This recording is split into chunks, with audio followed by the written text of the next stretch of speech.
Chào các bạn, tôi là kỹ thuật viên của phụ kiện chính hãng.net, công ty Nguyên Vũ. Thì hôm nay cái sản phẩm bàn phím đây, bàn phím Gnet đây, cũng Choma giống như kiểu hộp Razer gớm này. Mã của nó là sản phẩm là gì nào? Tôi xem. K89 các bạn. Đây, K89 NetRB của hãng Gnet. Hàng về thì chúng tôi khui sản phẩm ra và review cho các bạn thực tế luôn. Đấy. Đây, sản phẩm này.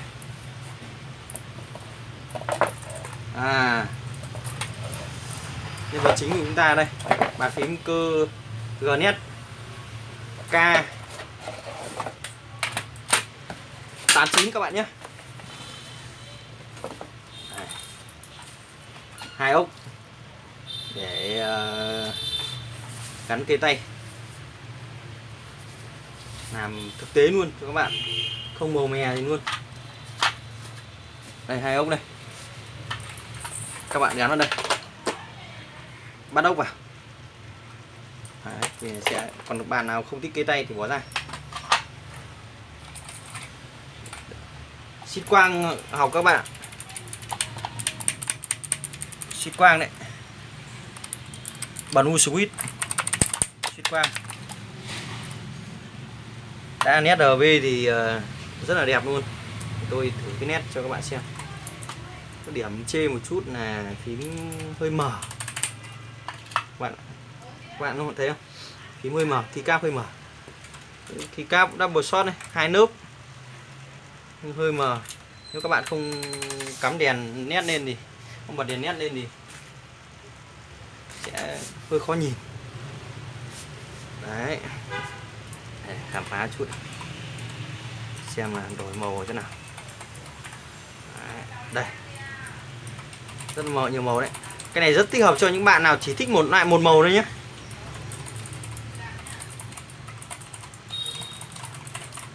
Các chế độ nét,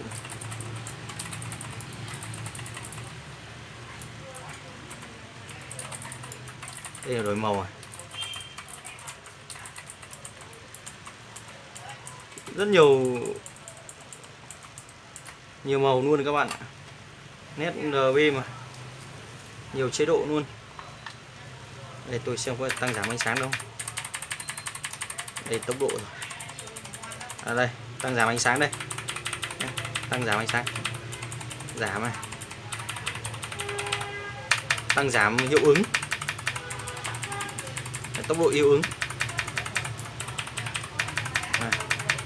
Đây, tăng giảm, tăng độ sáng, giảm độ sáng. Các chế độ nét đây. Đây, function N này. Rất là nhiều màu.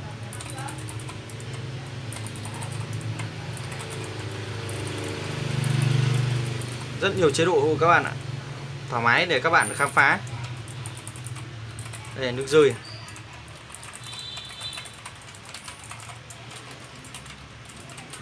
Rất nhiều chế độ. Đây là chế độ một màu. Đấy, rất nhiều chế độ nét. Đây, khám phá thêm thì bàn phím có viền nét RB, mặt kim loại, khá là ổn cho dòng bàn phím dưới 1 triệu. Dưới 1 triệu mà mua bàn phím nét RB thì hơi khó đấy. Chắc chỉ có Razer G2. Nhưng mà Razer G2 đợt này lại không có cái tay, cũng hơi dở hơi. Có con em Gnet này, K89 này có cái tay đầy đủ luôn. Ok, để mua hàng các bạn hãy liên hệ với hotline 0981 67 3366. Các bạn thấy video của chúng tôi hữu ích với cho các bạn, hãy sub kênh giúp chúng tôi nhé để theo dõi những cái video tiếp. Cảm ơn các bạn.